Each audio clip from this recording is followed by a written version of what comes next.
Okey, iaitu berkaitan dengan masih lagi subtopik 8.1 iaitu berkaitan dengan tumbuh-tumbuhan dan hidupan liar di dunia. Hari ini kita masuk yang kedua iaitu hutan monsun tropika. Nama pun hutan monsun tropika ya.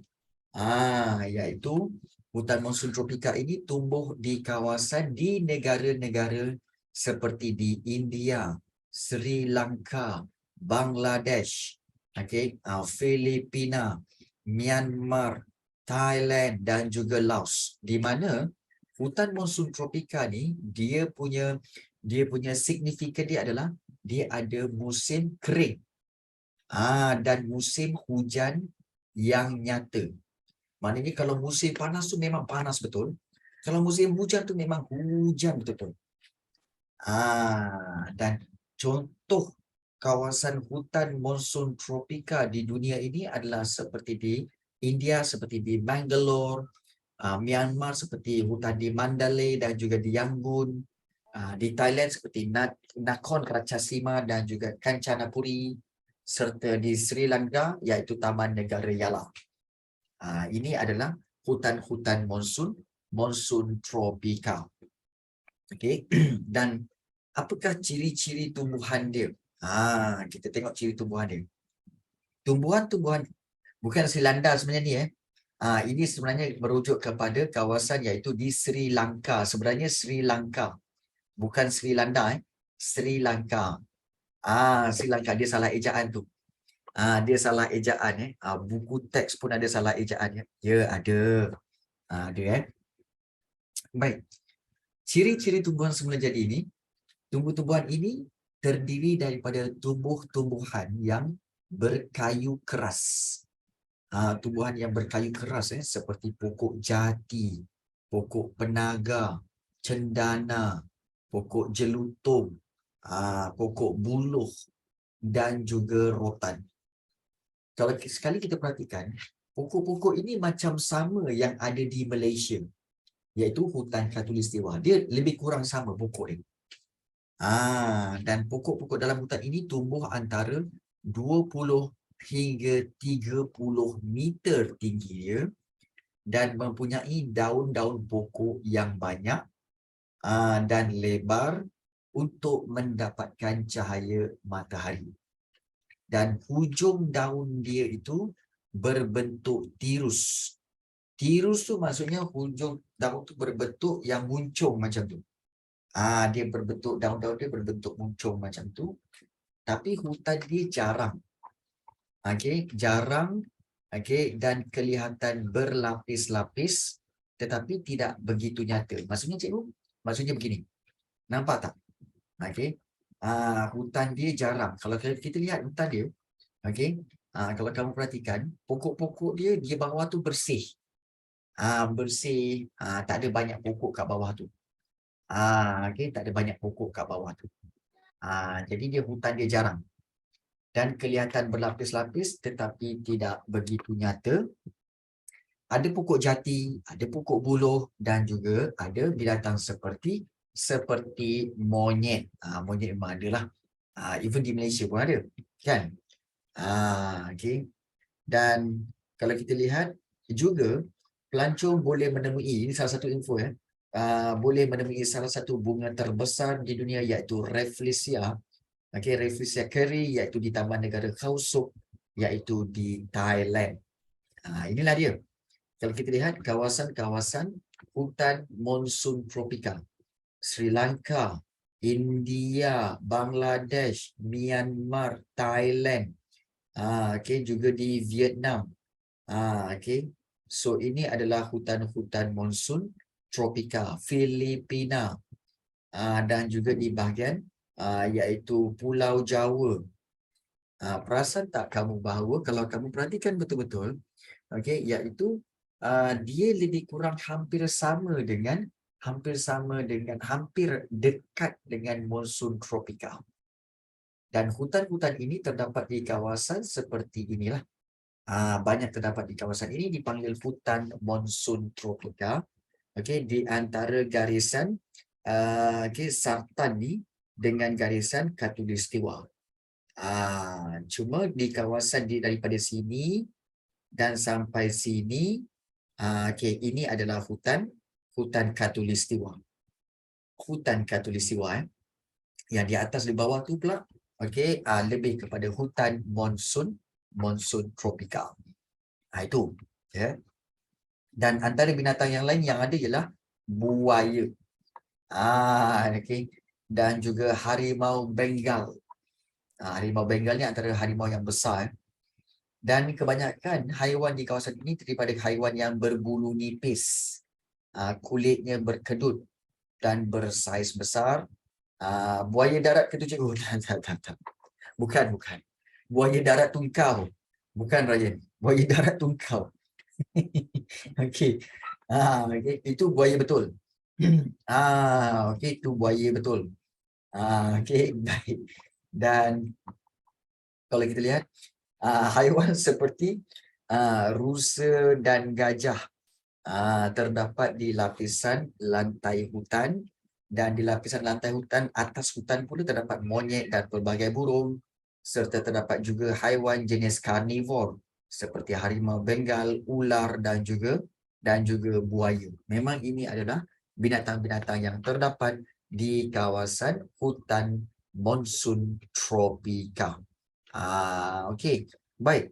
Untuk itu, okey, kita akan cuba untuk lihat sedikit. Okey, kita akan teruskan pembelajaran kita, okey, berkaitan dengan satu lagi jenis hutan, iaitu hutan daun luruh sederhana. Lain macam nama ni cikgu. Ya, lain macam sikit. Hutan daun luruh sederhana.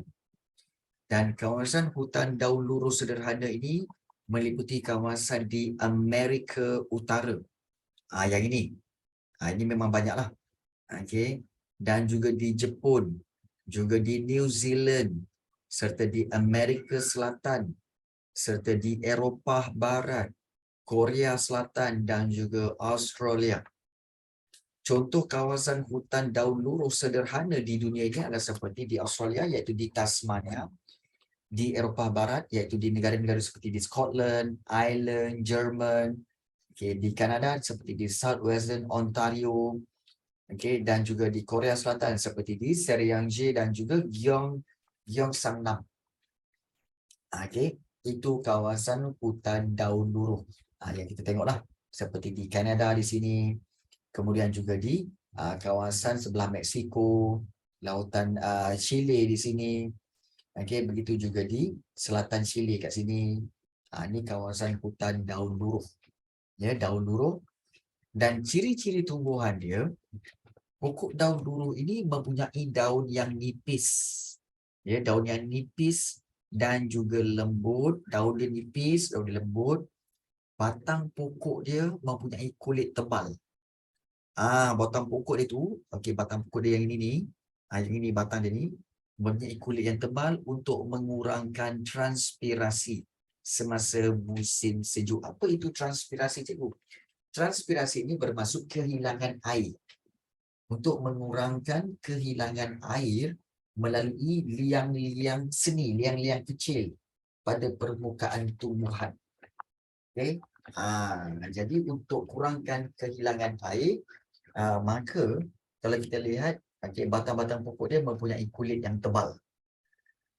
Dan batang pokok dia berbentuk silinder, maknanya bulat silinder tu, silinder dan mempunyai cabang dahan yang lebih banyak. Maknanya dia banyak dahan. Cabang dahan dia lebih banyaklah. Dan spesies pokok kayu keras sederhana sangat-sangat bernilai untuk kegiatan pembalakan. Maknanya pokok-pokok seperti ini memang banyak diambil ketika pembalakan, seperti pokok-pokok seperti oak, ash, elm, pokok berangan, pokok maple, pokok poplar dan juga pokok beech. Ini pokok beech. Ya. Itu contoh dia. Dan di Eropah Barat, kita tahu memang banyaklah hutan-hutan seperti ini, di kawasan Eropah, begitu juga di kawasan Okey, China membawa kepada Korea Selatan, Jepun, seluruh Jepun dan juga di Korea Utara, serta sedikit di bahagian Australia dan juga di New Zealand. Ini hutan daun luruh sederhana. Okey, dan antara binatang yang terdapat di kawasan ini adalah seperti badger dan juga beaver. Okey, badger dan juga beaver kat sini. Jadi inilah yang berlaku, dan kalau kita lihat apakah ciri-ciri hidupan liar di sini. Hidupan liar di sini hidup di kawasan ini daripada hidupan yang dapat menyesuaikan diri dengan perubahan musim. Sebab musim kat sini biasanya 4 musim. Ada musim panas, musim sejuk, musim luruh, kemudian musim bunga.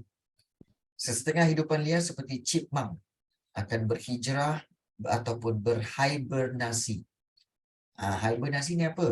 Keadaan yang tidak aktif atau tidur sepanjang musim sejuk.